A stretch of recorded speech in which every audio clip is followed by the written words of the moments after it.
So TikTok has decided to sue the United States government, and saying the TikTok ban violates the First Amendment.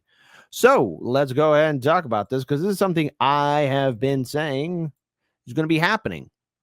And no, I don't want to see this happen. I don't want to see censorship or anyone be deplatformed. There's a lot of people who also have earned a huge following on TikTok, where it's basically their livelihoods. And who knows how this ban will affect a lot of people, okay? And to be clear here, a lot of people use TikTok. It's a form of escapism. Please don't be so connected to it. Go out and touch grass once in a while. But this is the first time I think we've seen a major tech company go ahead and face off against the United States government. So let's play this video. Well, Scott, TikTok has sued the U.S. government, saying that the ban that the U.S. government is imposing violates the First Amendment. They also say that invoking national security concerns is not a good enough reason to restrict this free speech for the 170 million Americans they say are on the platform. I just want to mention two key things here from this lawsuit. They say that the Protecting Americans from Foreign Adversary Controlled Applications Act is unconstitutional, and that banning TikTok is, quote, so obviously unconstitutional, in fact, that even the act sponsors recognize that reality and have tried mightily to depict the law not as a ban at all, but as a regulation of TikTok's ownership. They go on to say that there's no choice to divest TikTok. They say the qualified divestiture demanded by the act to allow TikTok to continue operating in the United States is simply not possible, not commercially, not technologically, not legally, and certainly not on the 270-day timeline required by the act. So what they're saying here is that the option of divesting is not really an option. This is, in effect, a ban, and that is the underlying argument here in this lawsuit against the U.S. government. Now, why did the U.S. government decide to put the jackboot onto TikTok? Because it ruined Israel's PR image. Oh, no. Remember, I played this video? Let's go ahead and do that YouTube rewind time. Let's go ahead and find out. Hey, blinkety blink blinking. Tell us what's going on. Why has the PR been so awful? I know that's not your area of expertise, but you have to have some thoughts on that, which is, I mean, as you've said, why has Hamas disappeared in terms of public perception? An offer is on the table to have a ceasefire, and yet the world is screaming about Israel. It's like, why aren't they screaming about Hamas? Accept the ceasefire, bring home the hostages. Instead, it's all the other way around. I mean, typically the Israelis are good at PR. What's happened here? How have they and we been so ineffective at communicating the realities there? And we're on an intravenous feed of information with new impulses, inputs every millisecond. And of course, the way this is played out on social media. You're going to hear it all further. Everything being played on social media makes it look bad. Has dominated the narrative. And you have a social media ecosystem environment in which context, history, facts get lost, and the emotion, the impact of images dominates. Now, why do you think those images are dominating? Blinkety blink. It's not TikTok's fault. But see, the problem with TikTok is that it's not from Silicon Valley. All right. It's not from one of the major tech firms here in the USA. It's from overseas. And I remember a time when America used to be about innovation, advancement, competition. But once these monopolies get their stranglehold, oh, how dare you sit next to us? Oh, how dare you grab a slice of the pie? That's all for me. No. Now, look, not defending any major corporation or anything, any kind of big tech thing. But look, in this day and age, you have to be innovative. You have to be competitive. You have to be ready to keep on fighting and fighting and fighting. That's the whole thing of life. But the reason why TikTok and a lot of other social media platforms are at risk of being censored and silenced is because you're seeing a lot of horrific imagery of what's happening in Gaza. That's becoming front and center. I mean, we've all seen the posts on YouTube, if it does remain on YouTube, but on also, TikTok, most notably, Twitter. We're seeing these horrific imageries of what's happening in Gaza. And yet it's ruining the PR image of Israel. And let's face it, Israel didn't do it. The IDF didn't do itself any favors by posting cringe TikToks themselves, right? They didn't do they didn't do themselves any favors as they're doing fun little dance notes all while they're firing artillery at civilian locations, universities, community centers, hospitals, residential areas, etc. And we can't discount that. But I think it also has a very, very, very challenging effect on the narrative. Yeah, a small parenthetical point, which is some wonder why there was. Hold on. I gotta pull up this tweet here. Hold on, not this tweet, but this message here. I want to give a shout out to Mastermind Hour, one of our moderators. But you guys, why aren't the lies working anymore? Come on. Don't you trust us? If there's a Democrat politician here, a Republican politician here, and all corporate media. Come on, you guys. You guys, why aren't the lies working anymore? My feelings are getting hurt.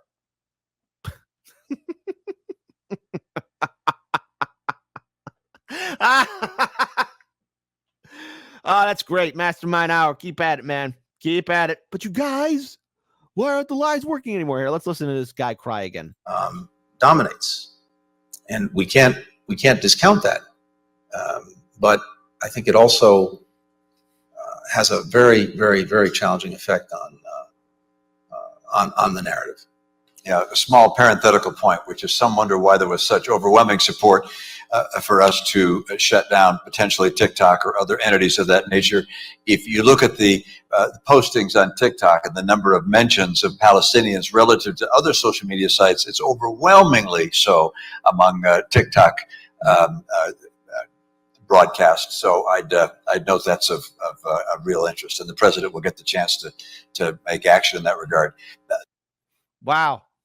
So let's go ahead and talk about this. Yeah, Mitt Romney and Blinken. Yeah, stellar conversation. So let's go ahead and talk about it. A top First Amendment expert on Tuesday said TikTok has a strong case against the U.S. government as a social media platform filed a federal lawsuit against a potential ban, particularly since proponents of the law have admitted it is aimed at blocking Americans' access to news out of Gaza. Because it's ruining the PR image. You guys, why aren't anyone believing the lies anymore? The platform filed a lawsuit against U.S. Attorney General Merrick Garland in the U.S. Court of Appeals for the District of Columbia Circuit nearly 2 weeks after President Joe Biden signed the Protecting Americans from Foreign Adversaries Act into law as part of a larger foreign aid package. Wow, foreign aid, great. Under the law, TikTok parent company ByteDance, a Chinese firm, has 270 days to sell the platform, allowing it to continue operating in the U.S. If it does not sell TikTok, the app will no longer be available on U.S. networks and app stores. As Common Dreams reported Monday, Republican lawmakers, including U.S. Representative Mike Lawyer and Senator Mitt Romney, have linked TikTok to the burgeoning anti-war protest movement spreading across the USA. Wow, free speech much?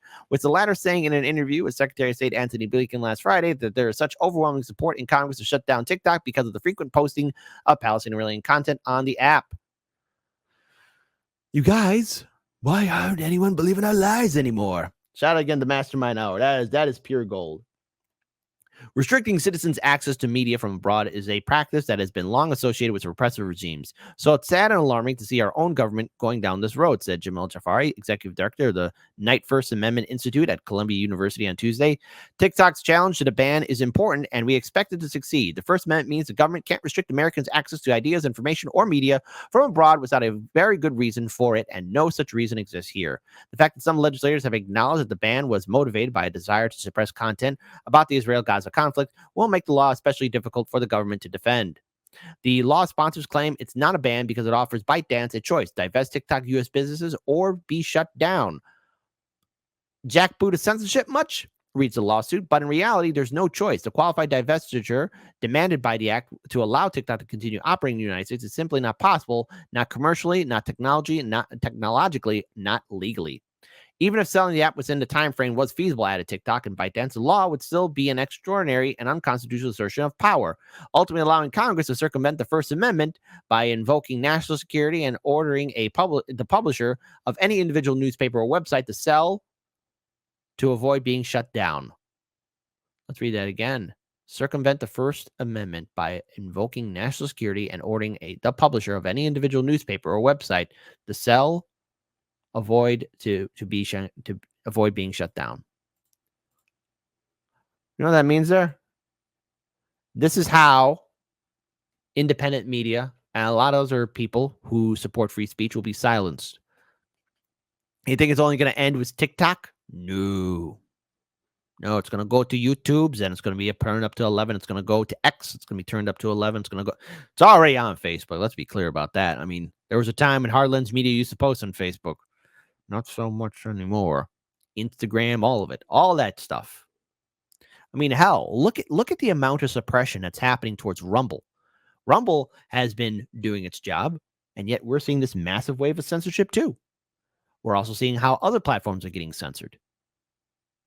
Continuing on, and for TikTok, any such divestiture would disconnect Americans from the rest of the global community on a platform devoted to share content, an outcome fundamentally at odds with the Constitution's commitment to both free speech and individual liberty, the plaintiffs continued.